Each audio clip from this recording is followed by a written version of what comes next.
चंद्रयान 3 का पहला मैसेज, चांद की कक्षा से भेजा संदेश हर हिंदुस्तानी को सुनना चाहिए। चंद्रयान 3 ने कमाल कर दिया है। इसरो के साथ पूरी दुनिया को जिस पल का इंतजार था, वो पल अब आ गया है। चंद्रयान 3 ने अग्नि परीक्षा को पास कर लिया है। भारत के लिए ये किसी बड़ी जीत से कम नहीं है। भारत की अंतरिक्ष में बढ़ती धमक की सबसे बड़ी खबर चंद्रमा के ऑर्बिट से आई है। 5 जुलाई को चंद्रयान 3 ने जैसे ही चांद की कक्षा में कदम रखा, उसने धरती पर इसरो सेंटर को सबसे पहले जो संदेश भेजा, उसे हर भारतीय को जरूर सुनना चाहिए। चंद्रमा की कक्षा में पहुंचते ही चंद्रयान 3 का पहला मैसेज आ गया और वो मैसेज है, मॉक्स इज ट्रैक। मैं चंद्रयान 3 हूं, मुझे चंद्रमा की ग्रेविटी महसूस हो रही है।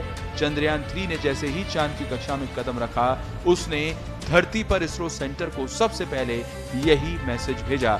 अपने सफर के 22 दिन बाद मिशन चंद्रयान 3 ने शनिवार शाम को बड़ी चुनौती को सफलतापूर्वक पार कर लिया। चंद्रयान 3 ने 3,84,400 किलोमीटर की दूरी तय करने के बाद शनिवार को धरती की ग्रेविटी के दायरे से बाहर निकलकर चांद की ऑर्बिट में एंट्री की।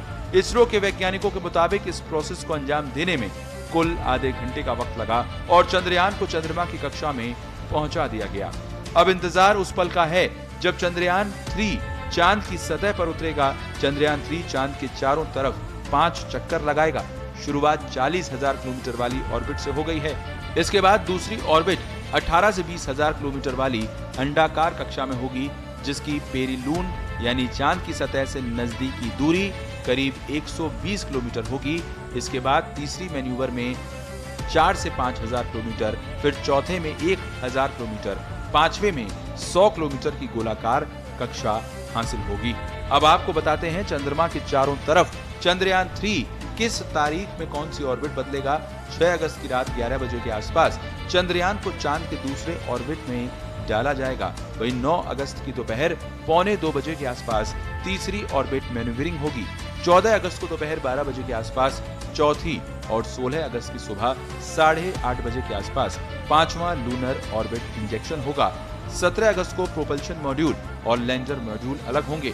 17 अगस्त को ही चंद्रयान को चांद की 100 किलोमीटर ऊंचाई वाली गोलाकार कक्षा में डाला जाएगा और 18 और 20 अगस्त को डी ऑर्बिटिंग होगी, यानी चांद के ऑर्बिट की दूरी को कम किया जाएगा। लैंडर मॉड्यूल 100x35 किलोमीटर के ऑर्बिट में जाएगा।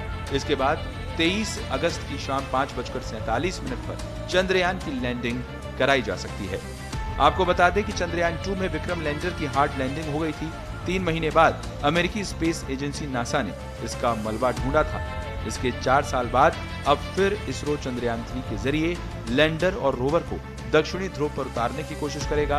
रोवर एक 6 पहियों का रोबोट है जो लैंडर के अंदर ही होगा और लैंडिंग के बाद बाहर आएगा। चंद्रयान 3 से चंद्रमा का निर्माण और विकास जिस तरह से हुआ है, उसे समझने से पृथ्वी सहित सौरमंडल के इतिहास को समझने में मदद मिलेगी। चंद्रमा सबसे निकटतम खगोलीय पिंड भी है। इस पर अंतरिक्ष खोज का प्रयास किया जा सकता है। भविष्य के लिए चंद्रमा पर अंतरिक्ष अड्डे स्थापित किए जा सकते हैं। चंद्रमा, पृथ्वी और ब्रह्मांड की बेहतर समझ के लिए ये खोज जरूरी है। अगर ये परीक्षण सफल हो जाता है तो भारत को दुनिया के सामने अपनी क्षमता दिखाने का मंच मिल जाएगा। स्पेशल रिपोर्ट, पत्रिका टीवी।